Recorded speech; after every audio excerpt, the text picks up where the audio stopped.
Welcome to the Pitbull Patti Show. I'm your host, Patti Stuckler. We're keeping it real here with straight talk and sharing true stories that will inspire you to change your life. Are you ready for this? Because here we go. For years, I've been really fascinated with the subconscious mind. I don't know why, I just always have been. And so I thought it would be great to talk today about that amazing part of our brains with two leading psychotherapists. They've developed an incredible new technique using energy psychology and the subconscious mind. They'll also talk about why traditional therapy doesn't work. So welcome, Cara, Hewitt, and Tracy, Zboril. Hi there. Welcome. How are y'all doing today? Good. Thanks for having us. Yeah. So what, first I want to just start off with asking you, like, why traditional therapy doesn't work. Okay. Well, you going to take that, Tracy? Well, sure. So we have both been, look, I've been in the field since the 80s, and I was trained in traditional talk therapy. And I had a private practice, and like I said, I've been doing this for decades. And over the course of time, about 20, 25 years into this, I started getting really frustrated. I kind of started feeling like there just has to be a better, easier way to get my clients, through their issues. And so I kind of just started looking into different modalities. I met a like-minded soul in my fellow business partner here, Cara, and we journeyed down a path. But first to start out with why does it not work? The pitfalls are basically what I was frustrated with is I felt like it was an extremely painful process. You kind of drag people back through the idea in talk therapy is you bring up the prior issues that are causing problems. So prior traumas, prior relationships, with your father, with your mother, with, throughout your lifetime that have caused problems, and you analyze them. You talk about them and you identify the feelings and you process the feelings as they're being displayed. And it's this really drawn out process. In the process, you are kind of being re-traumatized. It would be really painful. And for those of you out there listening who have been through this process, you know exactly what I'm talking about. It can be incredibly time consuming, and it can also be very expensive. So that was the frustration I was feeling.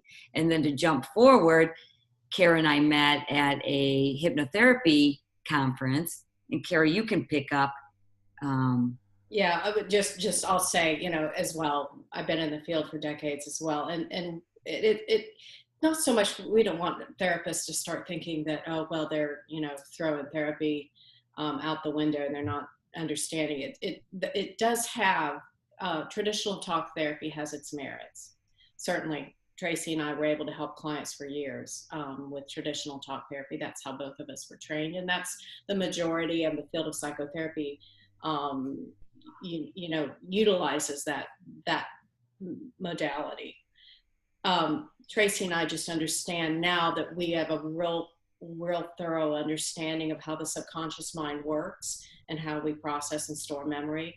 With that knowing and that knowledge and that experience of working with people in that arena, we've come full circle of understanding how important that kind of therapy really is. And having understood that, we have come to the conclusion that in fact talk therapy for us is no longer an option. We do not practice that any longer. Well, it seems to me that I know people who have gone to therapy for years and literally 30 years, and they seem like the same person today that they were 30 years ago. They don't seem to have a lot of growth. So to me, it seems like, and as a lay person, I feel like it's one of those things where I don't understand why a person can't go to therapy and really just like dig into the weeds of, their childhood, what happened, bad things that happened, whatever, that were painful, but deal with them, look at them, kind of like from afar and decipher, okay, what I was responsible for, what I was not responsible for. Like say somebody who was, molested. Like Dr. Phil always says a line that I really like. He says something basically that goes like, you are 100% not responsible for what somebody did to you. Like, say you were molested, for what somebody else did, but you're 100% responsible for what you do after the fact. Like what you do with your life afterward. You're gonna, so that, to me, I don't understand why traditional talk therapy isn't better at like, okay, let's talk it all out, but then let's put it to bed. Let's put it in a box and and move on and have the rest of your life to do, you know what I mean?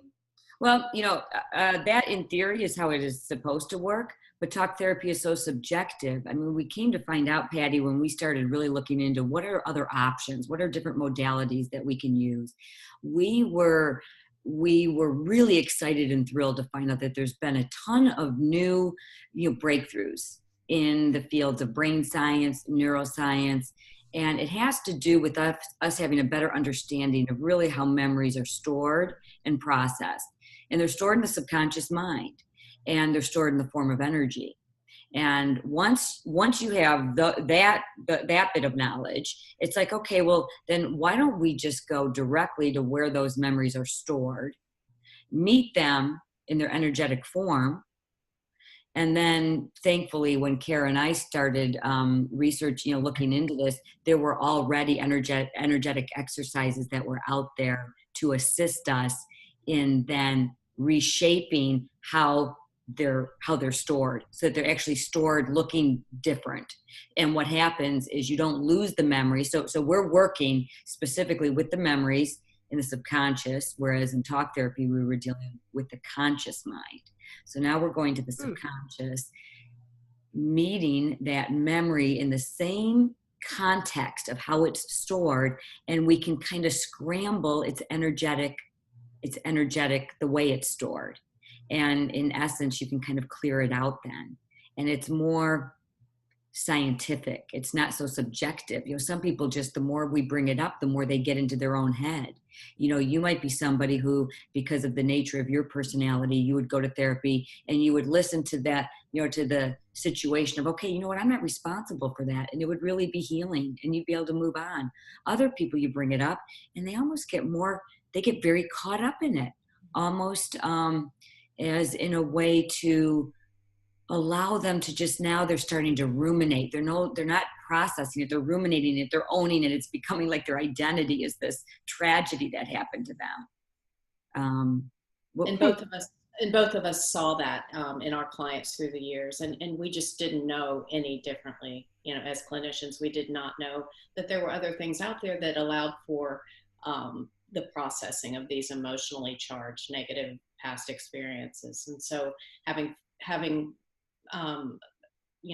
been trained in these other modalities, we came to this understanding that that in fact talk therapy, as we were trained, actually could trigger in a way that was negative for people. So that's kind of our how we come to building this online therapeutic techniques that we have done. And that's how we have come to write a book. And that's how we've understood this, because we wanted to get this message out that there are other ways to look at therapy and other ways to heal. So what happened basically, in essence, is we had a real aha moment, which was, oh my God, have us therapists been dealing with the wrong part of the mind? This is so much quicker. Working with the subconscious is so much quicker. It's less painful. It's less expensive. And so, like Cara said, after really, we came up with a sequence that just made sense to us. And then we practiced it with our clients. We practiced it and tried to come up with what's the best angle. And we came up with a sequence and we were having such great results. Cara was like, we got to reach more people, rather than one-on-one in our offices. Like, how can we really, get this out there? And really, this is a healing. This could like revolutionize the future of therapy. So that's when, it was Cara's idea. Let's put this online. So then we, tried that. We produced these videos, we put them online, and then we tested it. And sure enough, we're having great results that way as well. People can do it in the privacy of their own home. That we direct them. So it's a directive. It's like we put them through these energetic exercises that we were referring to. And, you know, we're just really excited about it, because imagine being in the field since the 80s and now in the last couple of years coming up with something that feels so much more effective and more, I guess I almost want to say humane. You know, people back through the crap, you know? Yeah. Well, so does your technique kind of take the whole, sounds like it kind of takes the energy of those memories, or those memories that are stored as energy, and you've developed a technique that's, you know, helps people kind of work through those or release that energy or create new energy, or how does that work, kind of in a nutshell? It's a release that it takes place through the alpha brainwave state, which is a slowed down brainwave state. So we're right now in the beta brainwave state, just slowing down brainwave states. And this is just terminology. I mean, some people would say, well, that's where you go when you're in meditation. But the truth is that when you slow down your brainwave state to the alpha brainwave stage, which is about 7 to 12 hertz, that you are actually very, very focused, very concentrated. And when you're in that brainwave state, you are open to suggestibility. And that's, you know, terms that, you know, people understand hypnosis and where you go when you're undergoing hypnosis, that this is that same brainwave state. And so when you're in that brainwave state, that's where this release, or this, like Tracy mentioned, scrambling up of that memory and how it's processed can happen. And when you're able to dissociate from the emotion that's attached to that memory, then you're able to release it and be able to look at it from another perspective. And when that happens, that's when the true healing can take place. And Patti, we do call it the clearing. That's the clearing session. So when you said, well, what exactly happens? To Cara's point, after you go through that exercise, you've cleared out, you've cleared out the accumulated the intensity of the emotions that have been accumulated over a lifetime of experiences. And we clear that out. And once we clear that out, our sequence is such that the first session, we educate you exactly how this works, so that you're kind of, you know, bought in, so to say. You're like, okay, that makes sense to you. You're more apt to really embrace it. So we educate you. Then the second session is what Cara just described. We clear out, we do the clearing of the emotional buildup of negativity. In the third session, what we do is, which preps you for the next session, so the last session, we program positivity. So where we've cleared out all that negativity, we then want to fill it with new positive winning scenarios. So we have exercises that do that. And in the middle of all that, we kind of get you in touch with what we call your core. It's also known as the superconscious. Some people call it your soul. It's the part of you that's the real authentic, you know, you in your most authentic, purest form, before you had any disappointments or life's failures or societal norms or, you know, cultural, you know, teachings got in the way. And that gets you that empowers people to listen to their inner voice. So, you know, we do a clearing, we empower, and then we reprogram. So it sounds like I just talked to a lady recently about yoga, and she talks about kind of, she did a lot of work with, you know, in all different countries, and yoga as a state of mind as opposed to yoga as an exercise. Mm-hmm. You know, this kind of sense of true self, your highest self, basically. It kind of sounds like that, like, well, and it also kind of sounds like if you know, when a baby is born and they're a clean slate, and they don't have any negative emotions attached to anything. They don't have any negative experiences, you know, as you're born into the world. So it kind of sounds like you're kind of getting people, once you go through all the crap, and then you get them to a clean slate, and then do you take them from there and kind of work on a paradigm shift to, you know, use their subconscious mind in a positive way? Absolutely. Well, like Cara said, once you slow down the brainwave state and you're right there, right at the cusp of the subconscious mind, your mind is very open to suggestibility, and it actually doesn't know whether what it's experiencing is real or not.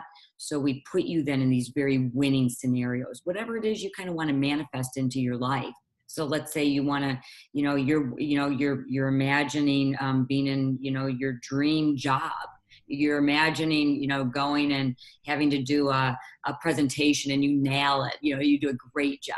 Or you're imagining that you're in the perfect relationship. So we put you in those scenarios and we have you really experience it, and then we kind of set it. And we do that by using language of the subconscious, which are the senses. So we use a touch, we use a mantra, so speaking, and we use a visual. So we have you look at a symbol, and we use a scent. So we are bringing in tools, and that's kind of what our sequence here is a little different, in that we are utilizing these tools to speak to the subconscious mind. And when we do that, we are actually imprinting these, remembering, you're charging your mind to, oh yes, I remember what this feels like. And so it's kind of like the law of attraction on steroids. Mm-hmm. Yeah, I was thinking that it does sound like the law of attraction, and also even I was thinking about like people who go into addiction therapy and rehab and things, and then they teach them affirmations. Yep. To say affirmations. It kind of sounds like you've kind of developed a technique that actually taps into a lot of different things. Yeah. I know myself, what I like to do is visualize, like almost like in a meditative state, like in the morning, unless I fall back asleep. That's always the risk. I'll be laying in bed and I'll be kind of trying to meditate, and then sometimes I'll just fall right back to sleep. But if I can stay awake long enough, I will think about like what it is I'm trying to accomplish, what I'm doing, and then I have my eyes closed, and I think about, well, what do I see? What do I, I've never thought about like, what do I smell or that kind of thing, which actually that sounds really interesting. But I like to think about, okay, what do I see? And like literally try to describe in a lot of detail where I'm going and what I'm doing. Is that kind of also? Patti, you're doing it. What you're doing right there in that kind of a visualization, because you're in that meditative state, which is the alpha brainwave state that Cara was referring to. You're not in, we don't get you into some hypnotic state where you're not sure where you go. We get you into a brainwave state that basically is like, when you're really zoned out, you're really into a TV show or a movie, and you're kind of, you're in it. You know what I mean? That's the alpha brainwave state. So that's the same brainwave state you're in the morning when you're doing this little meditative thing, and you're picturing that you are creating that, because the subconscious is grasping it. It's very creative. It's open to suggestibility, and it is a way of your mind then bringing that to you. And when we were referring to so for instance with the smell, when you get to the exact optimal feeling of being in that scenario that you're describing, we have you smell a scent. So like we recommend peppermint oil, because peppermint stimulates the hippocampus, which happens to be where memory and recall are. And it's really funny. I mean, Cara laughs at me. I carry my little peppermint oil around. If we're going into something and I'm getting a little nervous, I get it out and I sniff it. I mean, it's really right now. We'll go into something. I'm sniffing my peppermint oil, and I'm like, yeah, okay, I'm ready. The subconscious mind has been programmed then to know exactly what that represents, because it's the language that it understands. It also sounds like music when you hear a song and all of a sudden it takes you back to a moment in time, and you remember exactly where you were, what you were wearing, what you were doing, who you were with. Exactly. Do you use music in any way, like you were talking about senses and the smell? Well, what I wanted to point out is that the fact that does take you back to the memory, it shows you that that's how the memory was stored. The subconscious mind picks up the senses. So it's stored in the form of what you were hearing, what was going on at the time. Maybe a certain perfume or a cologne brings back, makes you think of your mom's perfume or something. That's the reason. So no, we actually don't use music. It's for the opposite reason that you just identified. yes, indeed, that's how it's stored. But Cara, tell them about, we do use binaural beats. Tell her about. Yeah, so utilizing and when we recorded this, we made sure that we had something known as binaural beats, and that would be the right and left hemisphere of the brain simultaneously Being stimulated. And that helps in the processing. That's not our discovery. That's more of a neuroscientific. So that's going on in the background of all the sessions. There is music and there's binaural stimulation. That's how the subconscious processes. So if you think of binaural stimulation, you know, like, have you ever heard, Patti, of when you're sleeping during the REM? Mm-hmm. Sleeping, REM, it's rapid eye movement. That's a natural discharge that we all do in our sleep. What it does is it's processing and discharging. Mm-hmm. So this binaural beat thing that Cara's talking about, that's what that is, the binaural stimulation. And I just touched on a little bit to give you an idea. That's one of the energy exercises, is we have you go back and forth while you're retelling a bad memory. That's like an example of an energy exercise, just to give you a little feel for like what we're talking about. Well, it's super fascinating, because I feel like that's sounds like a much better way of kind of still diving into all the crap of people's past, because mm-hmm. everybody has their baggage, whatever, their bad things that have happened to them, bad situations and things that maybe they haven't really had closure. I hate that word, but still some they haven't moved past. They're wearing it all the time. Right. So this sounds like a really cool technique that you've developed, a series of things that you've developed that people can utilize. And then I really like that you've not just done that, but that you've also made it to where people can grow from there and learn how to really kind of utilize their subconscious mind in a really positive way and kind of take control, use that power that we all have. And I think a lot of times people don't even realize the gold mine that's within themselves. You know, oh my God, you hit the nail on the head. Yeah, because we're really trying to empower people as therapists. It's so frustrating. So many people have gotten used to the role of just kind of coming in and hoping you'll tell them what to do. And that's never was really intended to be the role of therapy. We're trying to empower people to figure out what's the right journey for them. And give them tools so that they can move on in their life, you know, not just now, but forever, and not have to go see a therapist every week to try and figure it out on their own. It's about going within and finding their own answers. Well, how can people find you? Because I think this is such good stuff. I think you guys have really created something really positive, really cool, and it could really help people. So if somebody wanted to try your techniques, how do they find you? Go ahead, Cara. You can go to soulhappy.com, soulhappy.com, and everything's on there. We've got this very extensive website, and anybody can go on there and check us out. We also have a book we've written on the Soul Happy book. It's called the Soul Happy Technique, by the way. This technique that we've been referring to, it's the Soul Happy Technique. The book is called the Soul Happy Book. It's on Amazon. And the name of the company is Soul Happy. And like Cara said, you can find us at soulhappy.com. Well, it is so exciting. I think this is a really interesting topic, a fascinating topic. And I like that I even like the title Soul Happy. That's just, people need to kind of get back to, you know, the basics of their soul and really learn how to be happy. So I think it's all good stuff. And I just really want to thank you for coming on.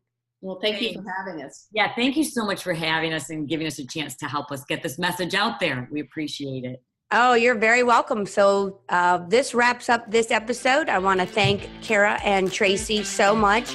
Check out what they're doing. It's really good stuff. And we'll see you next time. Thanks. Bye. Bye.